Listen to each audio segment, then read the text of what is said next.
ఈ వాక్యం వింటున్న బిడ్డలారా, సముద్ర జలాలు ఇంకిపోయేటట్లుగా చేశాడు పూర్వ దినాలలో.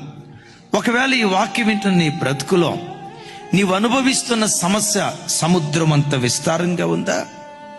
నువ్వు అనుభవిస్తున్నటువంటి దుఃఖం సముద్రంలో ఉన్న నీళ్లు కొలవలేనట్లుగా నీవు అనుభవిస్తున్న వేదన, మానసిక కృంగుదల, గుండెల్లో ఉన్న ఆవేదన ఎవరికి చెప్పుకోవాలో అర్థం కాక నీ హృదయమే ఒక దుఃఖ సముద్రంగా ఉందేమో.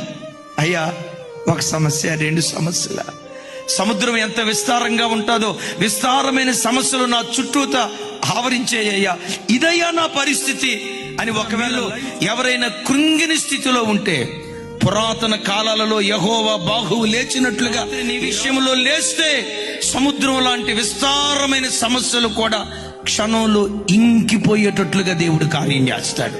నువ్వు చూస్తూ ఉండగానే నీ కళ్ళు చూస్తూ